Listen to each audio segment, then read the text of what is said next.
Joining us right now here is the president of the St. Louis Blues, Chris Zimmerman. He is feeling good about himself today because it is finally up. The Mitsubishi Diamond Vision scoreboard, 8th biggest in the NHL, and crystal clear. What a cool day this is, Chris. This is spectacular. Yeah, no, it's pretty exciting. Obviously, as we've always said, it's hard to miss the new board. So people ask me about, what are people going to see? What are they going to feel? Well, certainly the minute you walk into the bowl. But, there's quite a bit that's happened in this last 10 weeks. And it's exciting to see the building moving forward. And done in lightning quick fashion, though, as opposed to other stadium situations around the country. You guys, it's like just like that, you did it. Yeah, we really only had essentially between 9 and 10 weeks to do the work. And, hats off to our partners, obviously Perrick, who was the lead general contractor, and so many valuable trades that came into the building and made this happen. Tell me about these seats over here to the left that look really stylish and new. Yeah, so, one of the things that has been a trend is creating different types of products. And, for a lot of companies, having an 8-person or a 16-person suite is a bit of a challenge. They want to have the ability to host their customers, their clients, but a traditional suite doesn't work. So our new theater boxes are essentially 4-seat packages, and there's the same level of hospitality, maybe even a little bit higher, that you would get in the suites. Wow. And so for a smaller mid-sized business, this is a great option to have a very special experience. I actually, though they're not right down on the glass, I really think this is the equivalent of the green seats at Busch. Very nice. Are they? You said theater seats, or? Well, we call them theater boxes. So they are sold in 4s. You will see when you get a chance to go over there that you have a great amount of space. Back behind the seats is a bar that has all of the customers have access to. There's a brand new kitchen in there, and so there'll be a buffet that is part of that ticket package as well. Wow. How about the locker rooms? Are they done yet? Yeah, so the locker rooms are pretty much ready to go. One of the things we had to do was build a new locker room so that we had we're meeting all the requirements for the NCAA, the SEC, all of those groups. But yes, all of the locker rooms have been redone, including the Blues team room. And we have a whole new ice surface. Oh, really? Because after 23 years, pipes and the strength and the general system and the quality of our ice wasn't really where we wanted it to be. And so the entire ice plant, as we call it, has been redone. You can see all of the glass is new. You might remember glass used to be held up with partitions that were blue, that were solid. Now they're clear. So it's a lot of little things in addition to, if you will, some of the big dramatic changes. What about concessions and new food ideas? Yeah, so there are a couple things. So before I get to concessions, I'll go to restrooms. Okay. All of the restrooms on the concourses have been redone. Nice. We started on our concessions last year. We did 3 new concession stands. That's still part of the next phase, completing all of the rest of the concessions being redone. But we do have new partners coming in to the building this year. High Point Diner. High Point Diner's going to be is here? coming it's into like my favorite place. It is one of the best. Oh, my goodness. See, Chris Gardner's excited about this, too. Yeah. Bird and Barrel. Oh, good. Is also coming in. Sugar Fire is expanding. They had one portable last year, and they'll be both on the plaza and mezzanine level. So we're going to continue to bring in more and more local food options. And now let me ask you, how did that work? Did you happen to go to the High Point Diner one day and say, well, this place is really good, or did they approach you? I mean, how did this relationship begin? I mean, they're connected with Sugar Fire, I guess. Sure. Well, that's part of it. Yeah. So we had started to we a few years back we said that we wanted to start to bring more of a local feel into Great the building, idea. and so we've been doing that over the last year or two, and this now is the next steps. And you will see us continue to expand with other local partners, I'm sure, over the course of the next year. That's great. All right, a couple of other things I think a lot of people are interested in is where do you stand with getting the money from the Board of Aldermen or Alderwomen? Where does that stand now? Well, that is not the most encouraging process. As you know, we got approval from the Board of Aldermen back in February, then also approval from the Board of Estimate and Apportion, and the mayor signed that into law immediately. And so we had expected to finance our bonds back in July, and we've got two separate legal matters we're dealing with. One that Alderwoman Spencer, in terms of a class action suit, as well as we've got a situation where we've been challenged by the comptroller. And so those are legal situations that, quite honestly, they're problematic, they're a nuisance, and they're disappointing. And when will it be decided whether they have to release it or not? Yeah, so I You're can't. not sure? I'm not sure. Okay. That's the legal world moves at its own speed, and so our goal, going all the way back to the origination of those conversations, was could we hold on to the SEC tournament based on the Board of Aldermen and all the work that we had proposed. We both did that, and then we got two more NCAA events based on people watching St. Louis and watching what was going on here. So all I can tell you is we're fighting the fight here, and we're fighting for St. Louis. I do want to tell you that I tweeted out a picture of this gorgeous new video board, and Kara Spencer responded in a negative fashion, and then people have since responded at her. So a lot of Blues fans are upset with her response to mine. What would her? Well, we don't need to get into that. Listen, again, I think this is an exciting time for us here at a time when St. Louis is battling a lot of different challenges.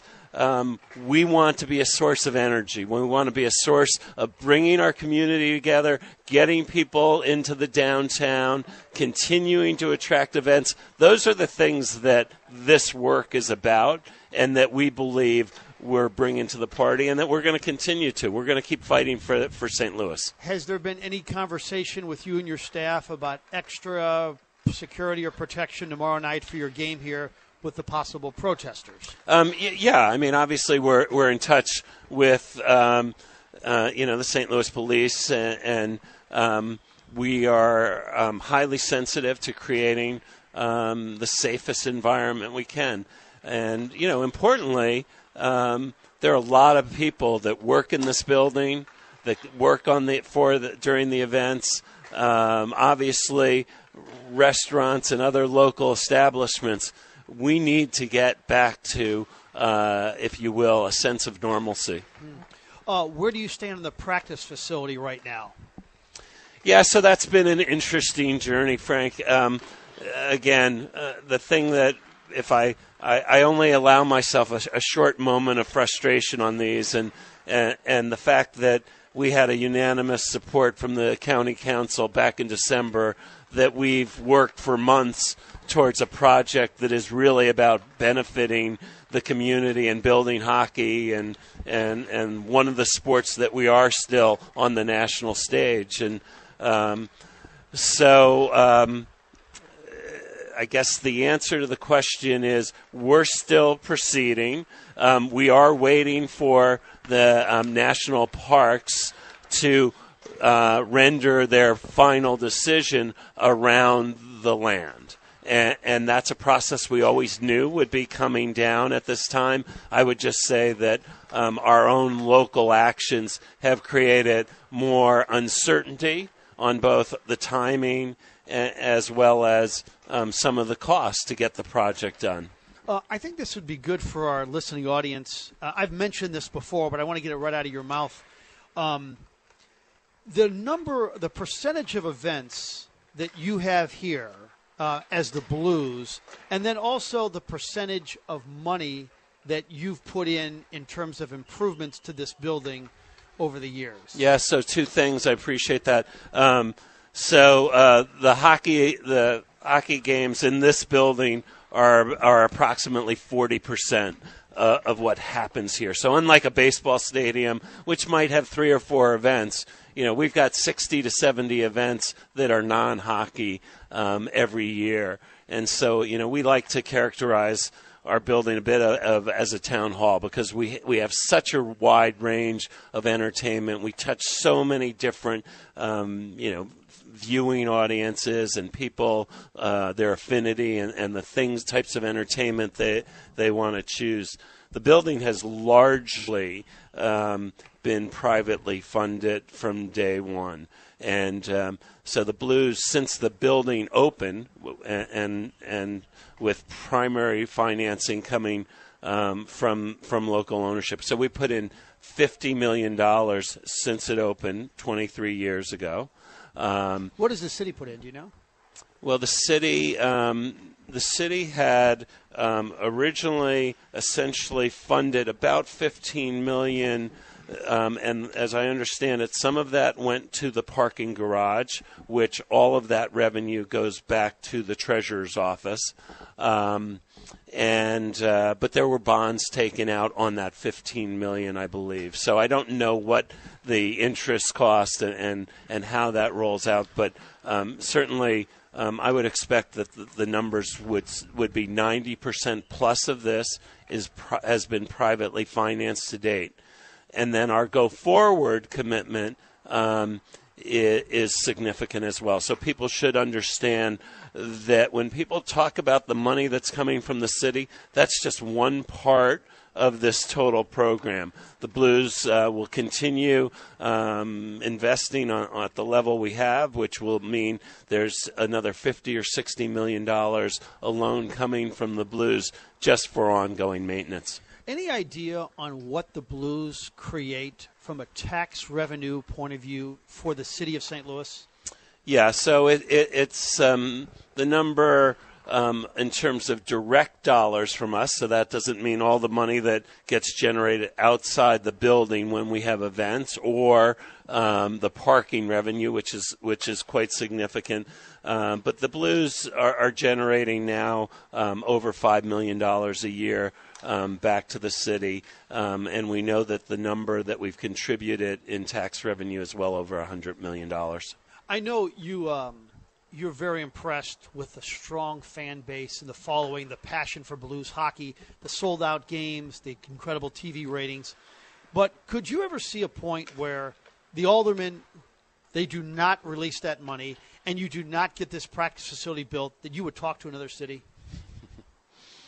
It's not our goal, Frank. We've got our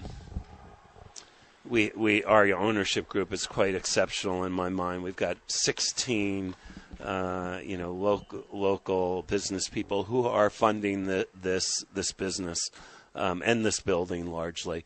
As you know, the history of the Blues financially has been a bit of a train wreck.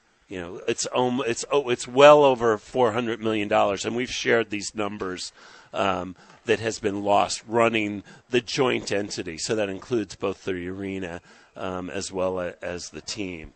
And so, as I said, our goal is to make St. Louis a better place, and I would say we're going to stay focused on that. But I can tell you that it's incredibly frustrating and hard when you don't have partners broadly, because we have lots of great partners in the city, but that the public entities, some of which are doing partnerships with us, and then they're, if you will, sort of taken away, which is how I would describe what's been happening. That's a challenging long-term business model. Last thought before I let you go. There's a texter on this program who always says, please ask Mr. Zimmerman. He's texted in a bunch of times. If the NBA is ever a possibility or ever in the back of your mind or anything like that, because we know there's some NBA teams that shop around from time to time. Yeah, I don't believe the NBA is an option here. I think, and there are a few different reasons, and I thought that was one of the interesting things that Kara Spencer had mentioned, that we have all these opportunities.